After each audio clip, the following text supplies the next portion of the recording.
Yesu ashimwe nshuti z'umusaraba ndabasuhuje mu izina ry'umwami wacu Yesu Kristo.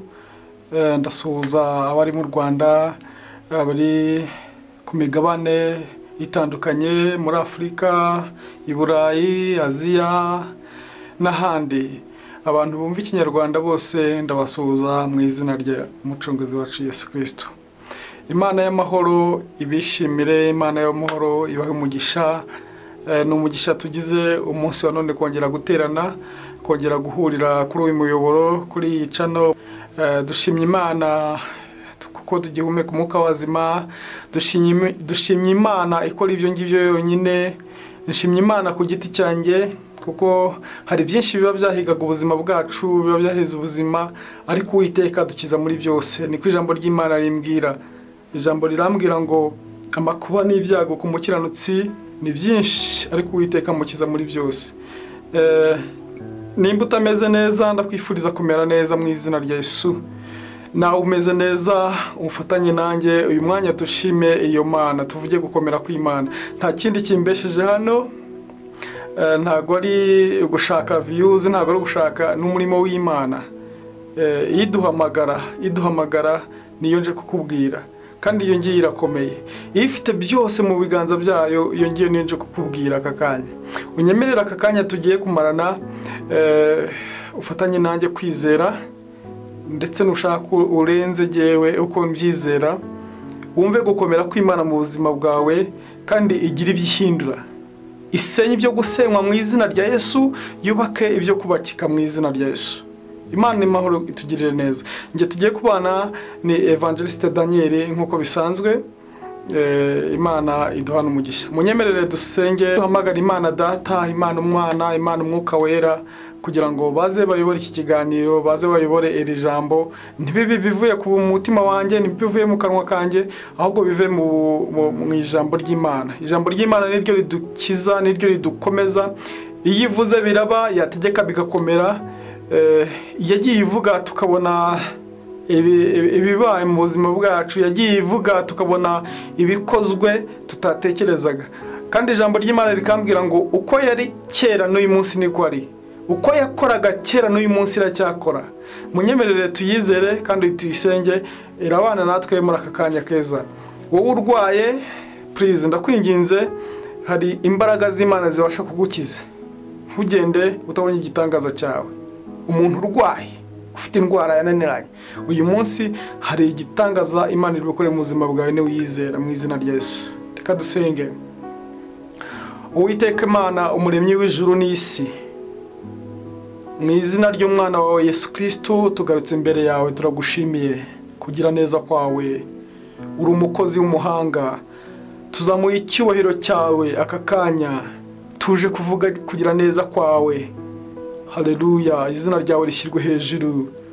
Nta yindi Mana ihwanye nawe.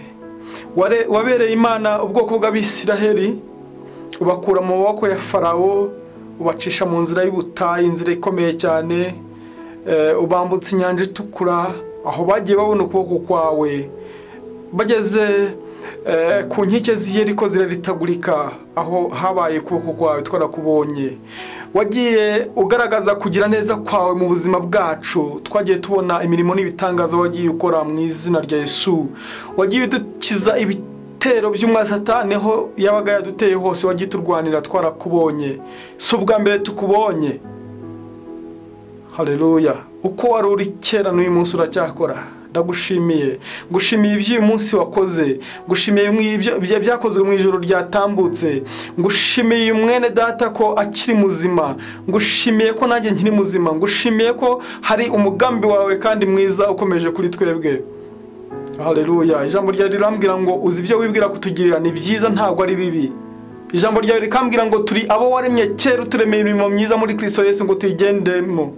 Nyemerera Mana Data, Mana Umwana, Mana Umwuka Wera, muze mubane natwe aka kanya. Haleluya, Imana Mwana, Imana Umwuka Wera bibe hano, bigote aka kanya iyi studio mu izina rya Yesu. Ntibi studio gusa, ahubwo ijambo rigiye kuva mu ijambo ryawe ribashe kugenda risenye ibihome by'umwasatani ku buzima bw'uyu muvandimwe mu izina rya Yesu. ribashe gusenya ibyo gusenywa, ryubake ibyo kubakika mu izina rya Yesu. Ngongirira neza, umpindure igikoresho cyawe kubw'ubuntu n'imbabazi zawe mu izina rya Yesu Kristo rikomeye. Amen. Imana y'amahoro iduha umugisha, iduhana umugisha mu izina rya Yesu. Munyemerere ndakoresha igihe gitoya, tusigaye dukoresha igihe gito cyane gishoboka, ariko ku Mwuka Wera atuyobora.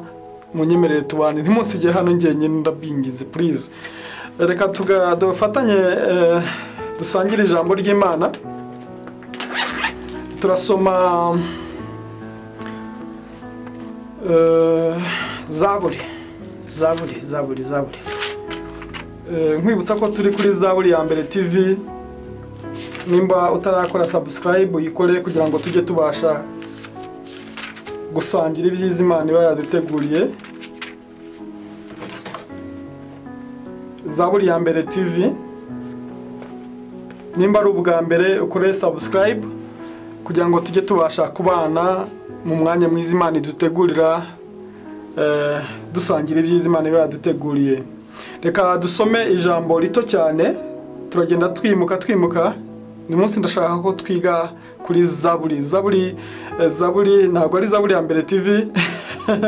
Nayo nugira amatsiko uzasome Zaburi ya mbere, igitabo cya Zaburi ya mbere, uzayimara hari ikintu cyubakitse muri wowe. Reka dusome Zaburi ya 20.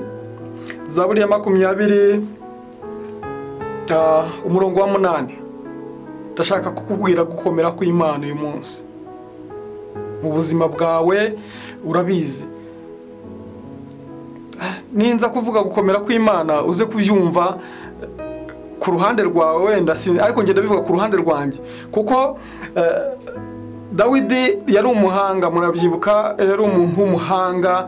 Imana ifite ukuntu yamuturayininze imwigishiriza mu rugo, reka mbyite kwa mukase, mu bana bavukanaga ariko batava imwe kuri nyina. Ibi yamwigishirizaho, ibona ntibihagije, ibona nta masomo imwigishije ntahagije, ijya kumutoreza mu ishyamba, mu ishyamba rya wenyine, agahangana n'intare n'idubu, kugeza ubwo Imana igeze ubwo imwemera, yemera ko aba umwami wa Isiraheli. Imana yaramwirataga ikavuga iti, mbonye kuva nabera, kuva nabaho, kuva isi yaremwa, mu b'Imana yaremye bose nta muntu yigeze yishimira nkuko yishimiraga umutima wa Dawidi. Dawidi rero yari umuhanga, kandi Dawidi yari umuntu w'Imana. Yaranditse ngo umurongo wa 20:8 ngo bamwe biringira amagare, abandi biringira amafarashi, ariko twebweho tuzavuga izina ry'Uwiteka Imana yacu. Amena. Iyo ngiyo niyo nje kuvugana nawe. Imana yacu tujya tuyibona mu bikomeye, mu bintu bikomeye niho yigaragariza. Utuntu tworoshye wowe wakwikorera nawe ubwawe ntabwo Imana ibapfa kwiyerekana, ariko ikintu wumva gikomeye Imana niho yigaragariza. Sinzi uyu munsi kigukomereye, ntabwo nzi uyu munsi igitsikamiye umutima wawe wumva kikuremereye.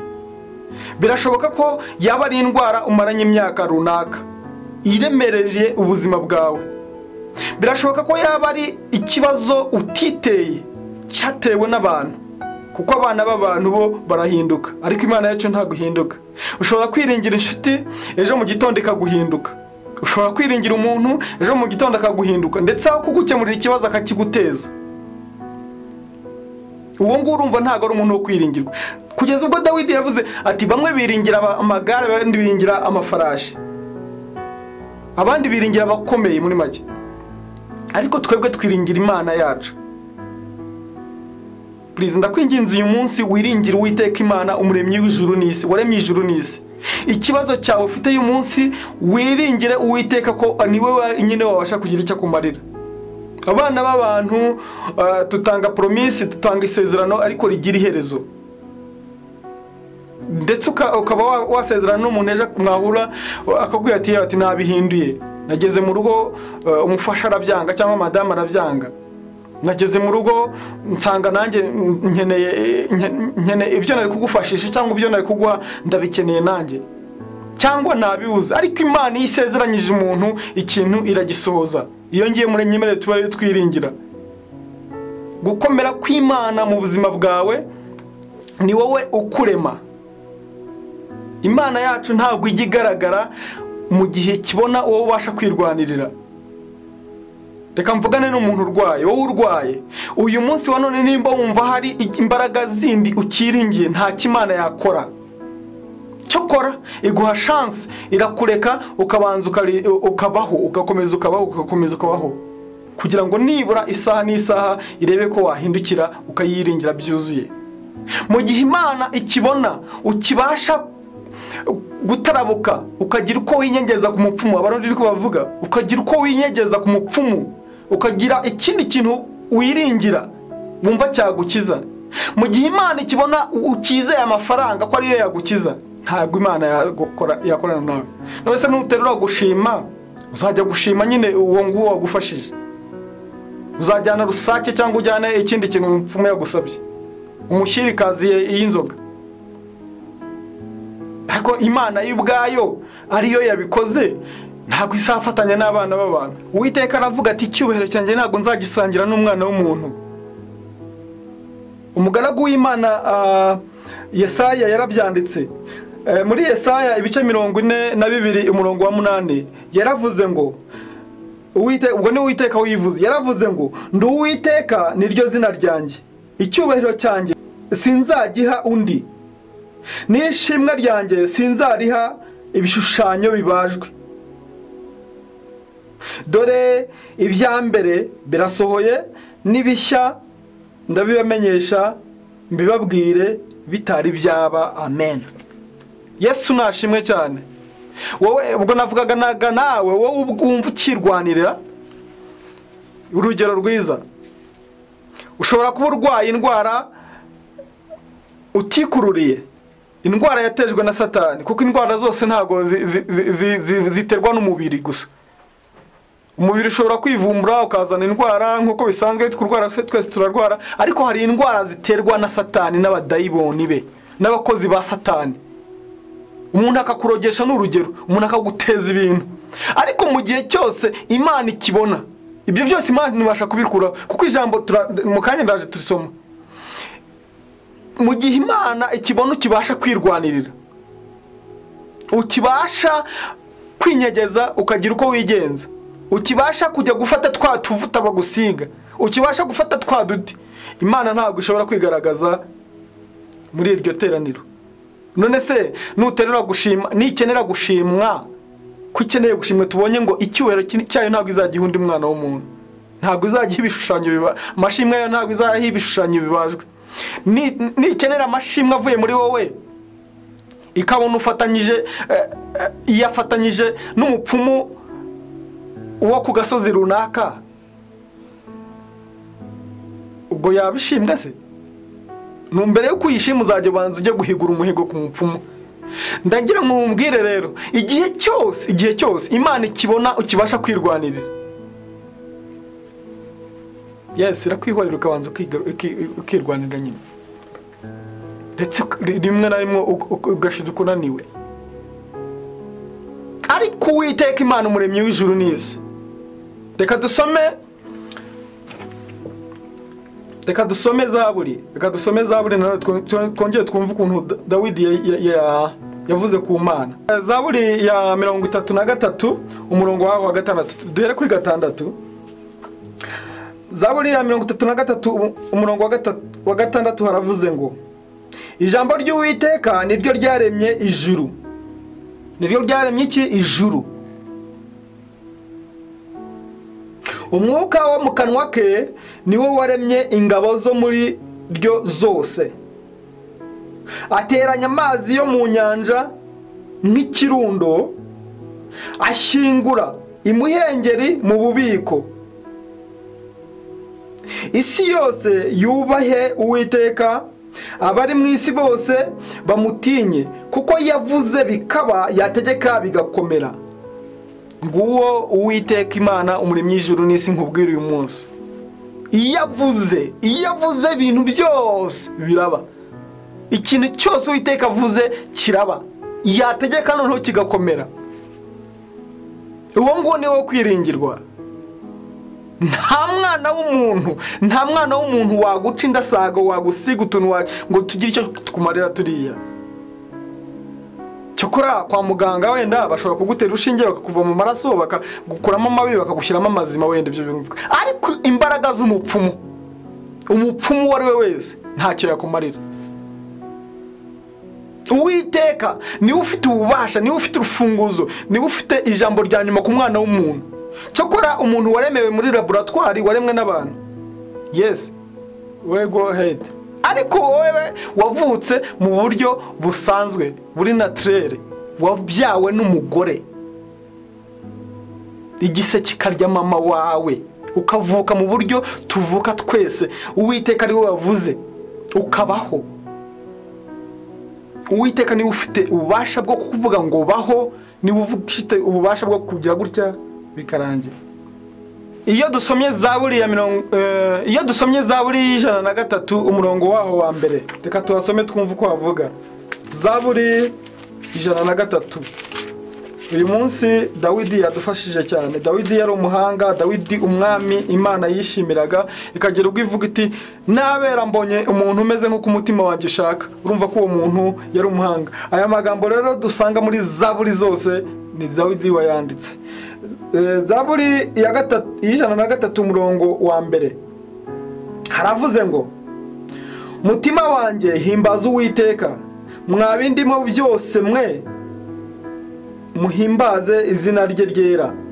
Mutima wanjye himbaza Uwiteka, ntiwibagirwe ibyiza yakugiriye byose. Haleluya. Umurongo wa 3 ari nawo nshaka ko dusorezaho, kandi numva ari umurongo ufasha kandi nawe ugufasha mu izina rya Yesu.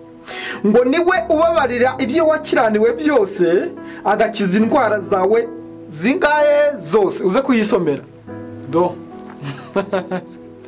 Niwe ubabarira ibyo wakiraniwe byose. Uwiteka niwe ubabarira ibyo wakiraniwe byose. Uwiteka niwe ukubabarira hahandi wagiye, kagasozi wazamutse, twatuyira wanyuzemo ukwepa inzira y'Imana, ukwepa urusengero, uwerekeza mu bapfumu wambuka inyanja ugira ute.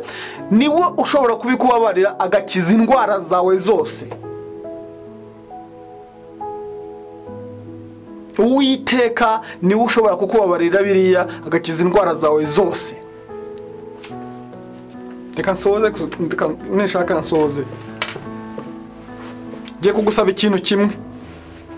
Ufite indwara urayizi uyimaranye iminsi, barananiwe, abaganga bo barananiwe. Abaganga hari igihe bayamanika bakavuga bati uyu muntu arwaye wenda n'urugero ibintu bya Kinyarwanda, umujyane mu bya Kinyarwanda. Ariko ijambo riratubwiye ngo Uwiteka niwe ubabarira ibyo wakiraniwe byose, agakiza indwara zawe zose. Nyemerera uyu munsi, nyemerera iyi saha ufata icyemezo, ugende wiherere wowe ubwawe. Birashoboka ko waba ufite umuntu w'umwizerwa, umwaturire aho wakiraniwe hose. Ariko nimba nta muntu wizeye, ugendere kuri iri jambo. Uwiteka niwe ubabarira ibyo wakiraniwe byose, agakiza indwara zawe zose. Upfukame ahantu hawe ha wenyine, ubwire Imana mu mutima wawe uti mbabarira aho nakiraniwe hose. Mu izina rya Yesu Kristo rikomeye, amaraso ya Yesu, haleluya, amaraso ya Yesu agukureho ibyo bakwatuyeho byose. Amaraso ya Yesu agukureho indasago zose, imiti yose bagushyizeho, mu izina rya Yesu Kristo rikomeye. Ibyo wakoze ubishaka, ibyo bakoreshejwe utabishaka, ibyo byose Imana ibikubabarire mu izina rya Yesu. Ibikubabarire mu izina rya Yesu. Tugiye gusenga. Numara kubabarirwa, numara kwihana, ukire mu izina rya Yesu Kristo rikomeye. Ukire. Ijambo ry'Imana ntago rimanukiye ubusa. Ntabwo ari ryo babyihasemo, nakomeje kumva iri jambo ririmo kandi rifite imbaraga. Nyemerera dusengane. Birashoboka ko waba ufite ikibazo cy'uburwayi. Birashoboka ko waba ufite ikibazo cy'ubukene. Birashoboka ko waba ufite ikibazo cyakubanye ikigutu, cyakubyimbanye.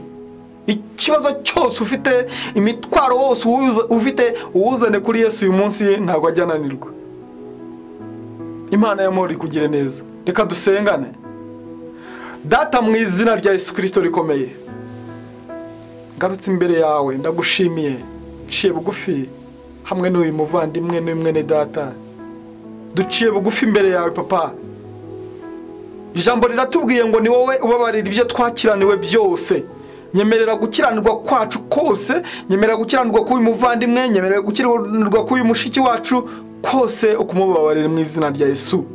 Uburwayi bwe bwose urabuzi, inzira yaciyemo zose urazizi, ikibazo afite cyose urakizi, nta na kimwe kikunanira. Niko ijambo ryawe rimbwira. Ni wowe uvuga bikaba, wategeka bigakomera. Nagiye mbona ukuboko kwawe mu buzima bwanjye, nagiye mbona ukuboko kwawe muri byose, nagiye mbona ukuboko kwawe mu bihe bitandukanye. Uri umukozi w'umuhanga. Ijambo ryawe rikongera rikambwira ngo uko wari ejo n'uyu munsi ni kuri. Nyemerera mu izina rya Yesu Kristo rikomeye, aka kanya isaha urambura ukuboko kwawe, uvuge rimwe gusa. Umuntu wese wizeye ijambo ryawe umukize mu izina rya Yesu. Umukize.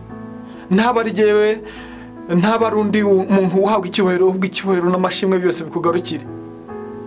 Urakoze kukugize neza, urakoze kukukijije uyu muvandimwe, urakoze kukijije ukweho iki kibazo mu izina rya Yesu. Izina ryawe nishyirwe hejuru. Tuzaguha amashimwe, tuzagushima uko bikwiriye, tuzazamura icyubahiro nta wundi tuzagiha uretse wowe gusa. Nta wundi muntu ukwiye amashimwe, nta gishushanyo gikwiye guhabwa amashimwe. Nyemerera mwami mwiza mu izina rya Yesu Kristo rikomeye, ukora imirimo n'ibitangaza uyu munsi wa none, hongere kuboneka amashimwe avuye mu mitima y'abana bawe. Urakoze nyagora ku ngoma Imana. Bana natwe, ukomeze tugire neza, ukomeze kwagura ubwami bwawe muri twebwe. Ibyo tutakoze kera nyemerera tubikore, kandi urakoze kuko uri umukozi w'umuhanga. Igihe gikwiriye urakora. Urakoze papa, urakoze. Ndagushimiye, ngushimiye kubw'uyu muvandimwe wadukurikiranye, ngushimiye kubw'abadukurikiye batarakizwa, nabo ushobora kubafata ukabakomeza nk'uko wangaruye, nk'uko wangaruje neza yawe. Haleluya. Nk'uko wankuye muri bwa bubata bwa Satani, nk'uko wankuye mu bubata bw'ibyaha, nawe wamukurayo. Nyemerera abarimbuka bose ubagaruzi neza yawe. Haleluya. Ijambo ryawe rirambwira ngo hari umwana wo kurimbuka n'umwana w'ubugingo, ariko mwami Imana ntabwo wishimira ko umuntu yarimbuka, ariko ushobora guhindura ibintu bishya. Gira ibyo uhindura ku buzima bw'uyu muvandimwe, ku buzima bw'uyu muntu, abashe kubona ukuboko kwawe. Urakoze papa.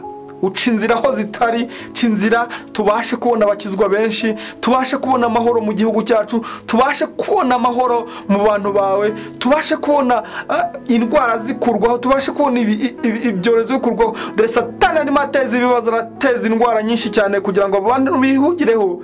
Oh haleluya. Mwami, Satani afite imigambi yo kubuza abantu umudendezo wabaremeye. Ijambo ryawe rirambwira ngo turi abo waremye kera uturemera imirimo myiza muri Kristo Yesu ngo tuyigenderemo, ariko Satani ibyo ntabwo abyishimiye. Arateza ibibazo hirya no hino, arateza abantu stress idashira kugira ngo abashe kubagumana, kugira ngo nibo babashe kubona umwanya w'ijambo ryawe. Ariko ngushimiye ko watugiriye neza, ngushimiye ko wateguye, ngushimiye ko uyu mwanya wawe twemereye. Ngaho gumana natwe, kandi ubwami bwawe buze bumenagura ibitavuga Imana byose mu izina rya Yesu, kandi bwubake ibyo kubakika kubw'ubuntu n'imbabazi zawe mu izina rya Yesu Kristo nizeye. Amen. Amen. Ndagushimiye mwene data, wewe wabanye natwe muri iki kiganiro. Imana y'amahoro iguhe umugisha, kandi amahoro y'Imana atwarire muri wowe. Warubuza amahoro uyabone mu izina rya Yesu. Wumva umunezero, wumva umutekano. Amahoro adatangwa n'ibyisi, amahoro ava ku Mana niyo mbifuriza mu izina rya Yesu. Hanyuma nimba utarakora subscribe uyikore kugira ngo tujye tubasha kubana umunsi ku munsi. Nimba iki kiganiro cyakuryoheye, cyakubera ryiza, wakiboneye umugisha, gisharinge ku nshuti zawe kugira ngo ubwami bw'Imana bwaguke bugere hose mu izina rya Yesu Kristo rikomeye. Amen. Ndabakunda. Ciao ciao. Zaburi ya mbere.